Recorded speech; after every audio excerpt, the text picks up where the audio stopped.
Saya akan menjelaskan sedikit tentang pengaruh globalisasi.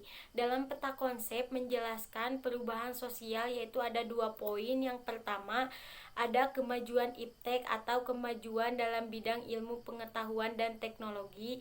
Yang kedua, terbukanya sistem ekonomi negara. Yang dimaksud dengan terbukanya sistem ekonomi negara adalah negara manapun, dimanapun akan lebih mudah bekerja sama secara ekonomi. Karena dalam era perubahan sosial ini terbukanya negara satu dengan negara yang lainnya.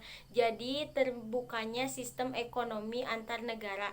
Jadi negara Indonesia bisa bekerja sama dengan Amerika, bisa bekerja sama secara ekonomi dengan Cina dan dengan yang lainnya. Karena saking terbukanya sistem ekonomi antar negara. Nah, kedua poin itu akan menyebabkan globalisasi. Yang dimaksud dengan globalisasi adalah suatu proses terbentuknya sistem organisasi dan komunikasi antar masyarakat di seluruh dunia. Secara umum, yaitu hubungan antar masyarakat yang saling bergantung dalam hal budaya, ekonomi, dan interaksi tanpa mengenal batas negara dan geografis. Itu yang dimaksud dengan globalisasi. Kemajuan iptek dan terbukanya sistem ekonomi negara itu juga bagian dari globalisasi. Contoh iptek, informasi di Cina, informasi di Eropa akan sampai ke Indonesia. Karena apa? Karena adanya globalisasi.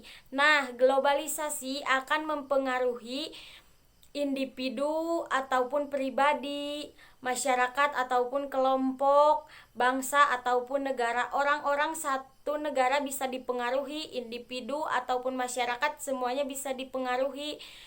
Tentu semuanya itu ada dampak negatif dan positif. Dampak positifnya, kita mempunyai handphone ataupun laptop, itu akan memudahkan kita untuk bekerja sama dengan negara lain akan lebih mudah.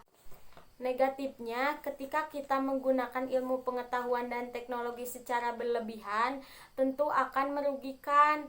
Misalnya, seringkali orang-orang menggunakan teknologi secara berlebihan. Contohnya, main game sampai lupa waktu. Jadi malas belajar, jadi malas pergi ke sana dan ke sini karena adanya handphone.